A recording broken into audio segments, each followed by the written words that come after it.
This is For Your Reference, a sports reference podcast. Welcome back to For Your Reference, a sports reference podcast. This is the place where we get to share the topics and stories that have grabbed our attention while building the Sports Reference family of websites. My name is Charlotte. I'm on the data team here at Sports Reference, and today I'm joined by my data team colleague, Alex. Hello.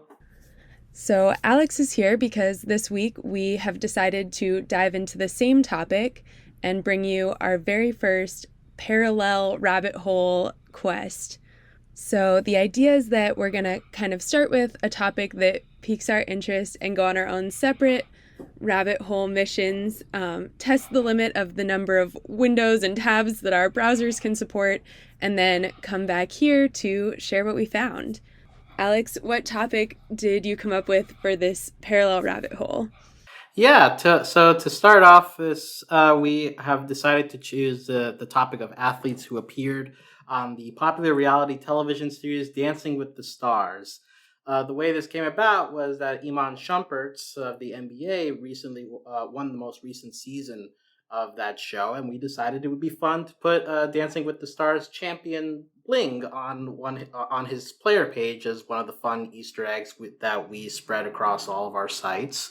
But there are a lot of other athletes who have been on the show over the course of 30 seasons.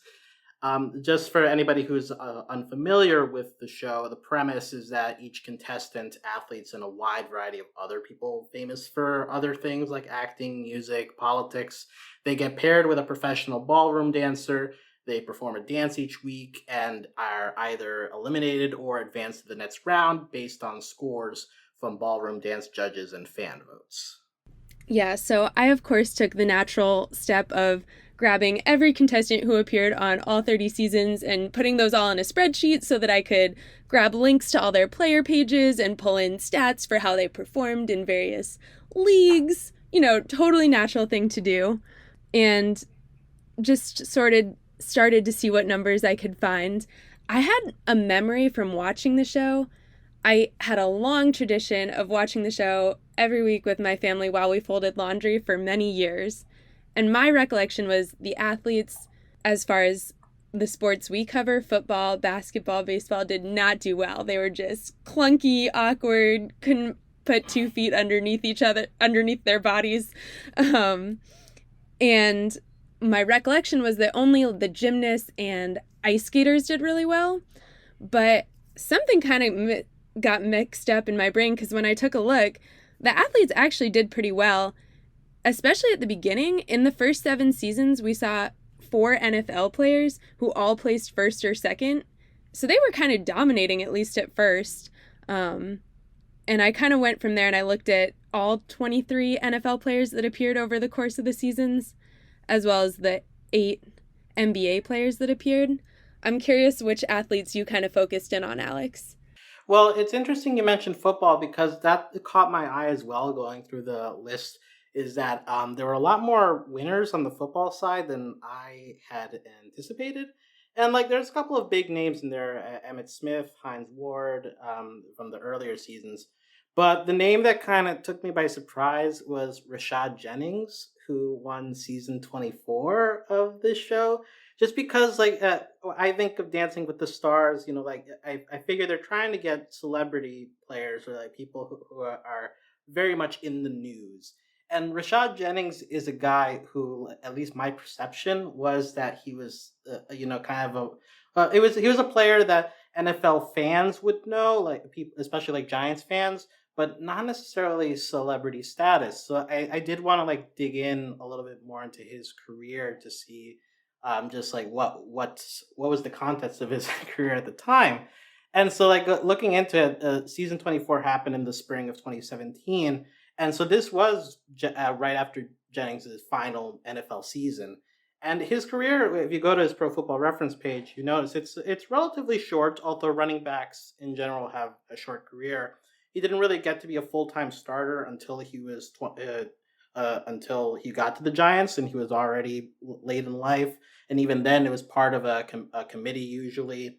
At the time, he had the reputation of being a solid blocker and a reliable runner, but never really that flashy.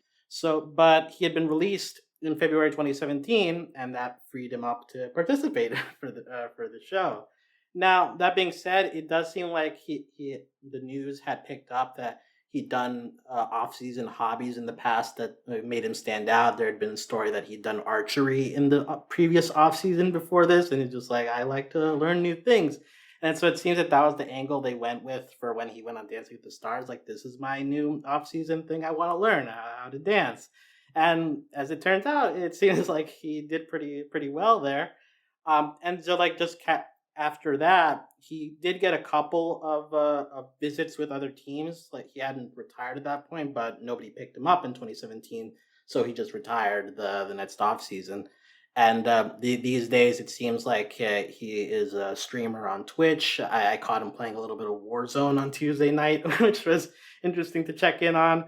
Apparently, he produced a rap album last month, and he's also a part owner in the fan controlled football league, which is an indoor league where people on Twitch or online decide what plays the team is going to run, and that is also the same league that's had older stars like Terrell Owens, Chad Ochocinco show up. Both of them, I think, also Dancing with the Stars contestants at some point.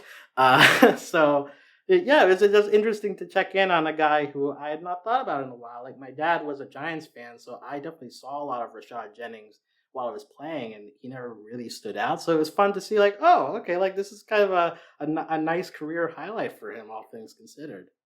I definitely found myself down the same Rashad Jennings, what is he doing now, rabbit hole. And he recently appeared on an episode of Catfish and on Guy Fieri's show. So he's been doing all kinds of things. But of course, he jumped out at me for the same reason. On my spreadsheet, I was like, hey, all these Hall of Famers, and he has by far the lowest, average value. That's the metric I pulled from our site, just trying to get an overall look at the quality of these players in their sports. And he's kind of on a different level than, especially those early seasons where they had, I'd say, Jerry Rice, Emmitt Smith, Lawrence Taylor. They're all kind of in that Hall of Fame tippy top, top 10 list type of player. Yeah, and like I think later on in the show, you get a sense that they're going for a lot more like receivers that are running backs that aren't as big name. Like, also Jacoby Jones kind of stood out. To be fair, he had a big moment with the Super Bowl and lots of long kickoff returns. Like, he made his mark in the postseason, so that makes a little more sense why like his fame was right at the moment where like it would make sense to put him there. But yeah, like definitely a lot bigger names were earlier in the show's run. Yeah. And my efforts to try to find that correlation between football skill and dancing skill were not necessarily successful. Definitely seems to be a little bit random, especially once you throw in the fan votes as one of the elements of Dancing with the Stars' success. But one thing I kind of focused in on was there have been 4 winners out of all the NFL players, so 4 out of 23. And they were all offensive players, and I was really trying to work on a theory there to tie that together. Maybe something to do with touchdown dances, preparing you for the ballroom. Couldn't find a lot of evidence for that. Did look at a few YouTube videos of touchdown dances, compilations. And then I kind of came up with this theory. I just want to run it by you.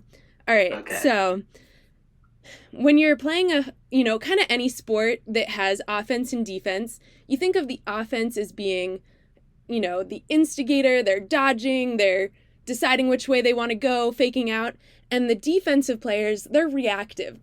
When I played sports, we did a lot of mirroring drills where you had to kind of shift back and forth, try to match whatever the offense was doing. And when you're doing ballroom dancing, typically the male partner is the leader. They're kind of deciding the moves. And the female partner needs to be a really good follower and mirror the steps so that, their toes aren't stepped on. And what I kind of came to was, if only we could get a defensive football player who was a woman, she would kill it at Dancing with the Stars. She'd be so good at mirroring. But since we have only male NFL players, obviously the offensive ones are going to dominate in the ballroom. I like that theory. Although I will say that of the defensive players who have been on the show, there are a couple that like finished in second place. I mean, you got Jason Taylor, Warren Sapp. Warren Sapp surprising, really, given his physical stature. So I'm glad for him. And Josh Norman, who is a cornerback, and I feel like cornerbacks, especially, would have among the defensive players would have the biggest chance at succeeding, just because I get the sense that that's like the most athletically comparable to dancing. It makes me wonder why they, I mean, or if they've made the attempt to get somebody like Deion Sanders, who was very well known for his touchdown dances and also was a star lockdown cornerback. It feels like he'd be a nice fit for this skill. But I agree that in general on offense, I feel like the like your juking, your spinning, those are all moves that translate a lot easier to this kind of competition. Yeah. I guess, should I pivot over to my basketball players? Because I did pull their stats too, just to take a look. Ooh, okay. Okay, so we had 8 basketball players compete, and I cut it off at basketball because we only had 2 MLB players and 1 NHL player, so not a lot you can analyze there, but we have at least a small sample size of 8 for basketball, 23 for football. When it comes to basketball players, they had a long run of not doing very well until Iman Shumpert won just last year, right? Mm-hmm. And before that, nobody had really kind of made it past the middle mark of the season. Everybody was out in the first couple weeks, except for we did have Rick Fox. He finished 6th, so that was the previous best for a basketball player. And I was kind of pulling the numbers, looking at PER, player efficiency ratings, which is their per minute production, and also looking at their win shares. And what you notice is that Iman Shumpert, by far the lowest on these statistical categories. And if you're looking for kind of, the next one up the chain, Rick Fox. So I'm seeing maybe an inverse relationship here. And I started to wonder, if they're really not shining as like the biggest stars on the basketball court, how did they get asked to be on the show? And it turns out kind of both of them were known for some off-the-court endeavors. Shumpert with his rap music and, super well known for his haircut that people love to post about. And then Rick Fox was on a whole bunch of TV shows.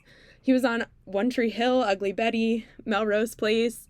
And so I was like, maybe their acting, rapping, music, outside careers are kind of what got them on the show, and that like likability factor could have helped with the fan voting and been kind of why they had that leg up to even get into the competition.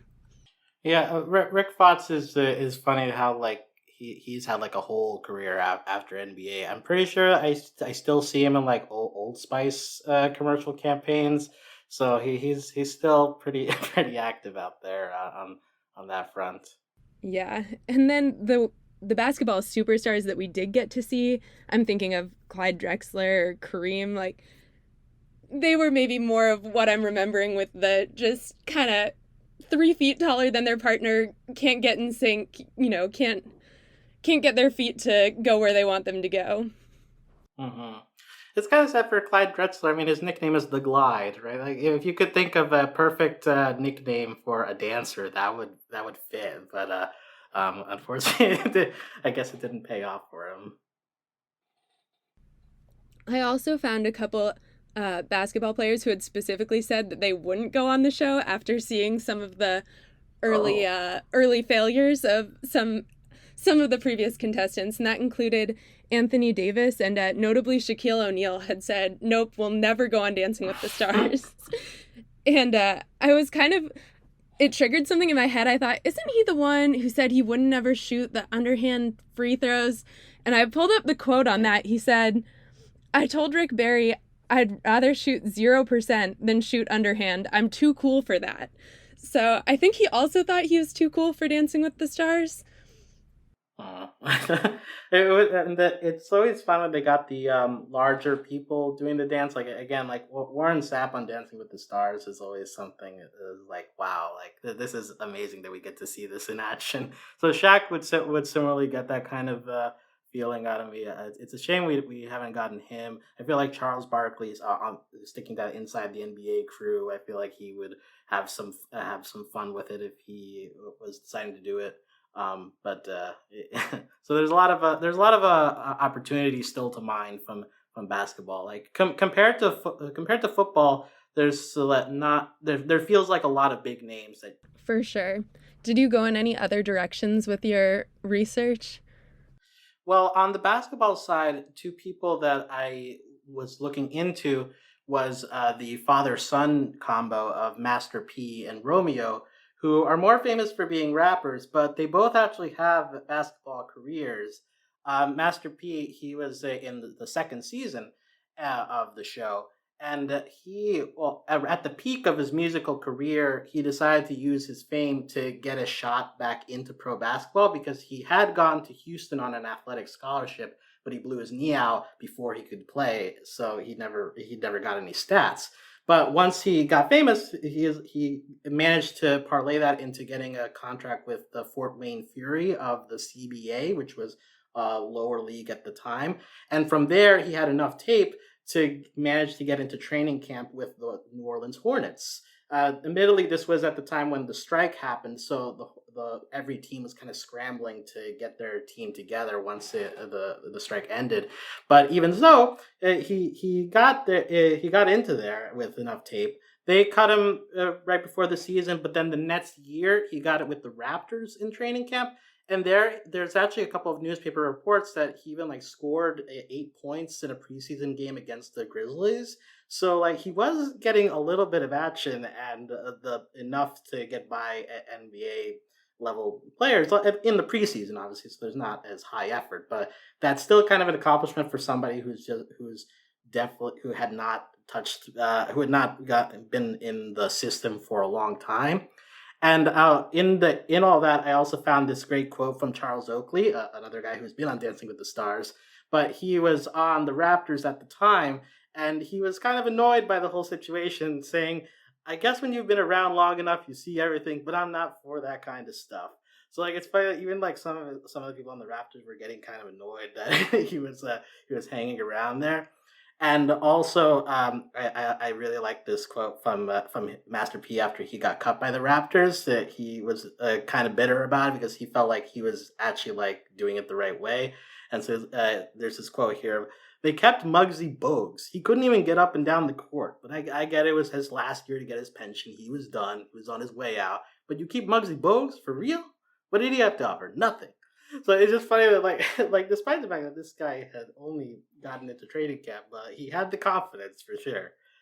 So Master P was there, and then his kid, who's known as Little Romeo during his musical career, he came up in the AAU level with DeMar DeRozan, who is now very well known in the NBA. And so there was some speculation at the time when DeRozan was being recruited because he was the number 5 recruited of the class of 2008. There was some speculation that the reason that USC managed to land him was that they guaranteed that Romeo would also get a scholarship, and since DeRozan and Romeo were close at the time. And so Romeo did get into some games for USC. He never really got more than 3 minutes in a game, but like he did have accomplishments of his own. I also found that as a high school sophomore, he beat James Harden in a 3-point competition. So he at some point he had a high stock, but it kind of dropped after a while, and he quit the team after his sophomore season because it was very obvious if you look at his page, he was not getting playing time, and he wasn't that impressive in his short playing time. But since then, he's played in 3 Celebrity All-Star games. Master P has played in 2 of them, and they played together in 2017. I couldn't find their stats for the game, but like it feels nice to be have the father-son duo playing together, and they both had varying levels of basketball success. So it was interesting to see that, and it was interesting to finally take the time to look into this because every once in a while, when I handled emails for the site, we would get a question of, why isn't Percy Miller on Basketball Reference? He played, right? And I had to be like, no, he only got into preseason games. We don't have those stats. But it's nice to see that somewhere out there is evidence that this happened, and it's fun to look back at those kind of on the fringe stories. Yeah. Of course, we do now record when somebody signs a NBA contract just for training camp. We do actually give them player pages now. I think just not back that far. So, man, I already have like 3 more rabbit holes I want to go down just from this rabbit hole. I'm so curious to look into, the celebrity basketball game, or maybe just other people who were kind of, I hate to say clingers on, but maybe came up with a more famous player and got to ride on the bench on their team. Yeah, there's got to be a lot of those, right? Like handshake deals where like we'll recruit your friend if you come. I mean, if you come, we'll make sure to get your friend in as well. Like, there's got to be more of those stories out there. For sure. So one other player that I was looking into was Matt James. Now, he's an interesting case because he's more famous for appearing on The Bachelor, a different reality show. He was the first Black Bachelor in the franchise, and that was very noteworthy. But before all that, he was a football player. He played 4 years at Wake Forest as a wide receiver. He didn't really get to stay healthy until his senior season. He had 40 catches for 401 yards, no touchdowns. I found interesting that there's a connection reality-wise with that team because he was there the same time as backup quarterback Tyler Cameron. Had to transfer out of Wake. He converted to tight end at Florida Atlantic. That didn't really work out either. But he managed to land into a modeling career.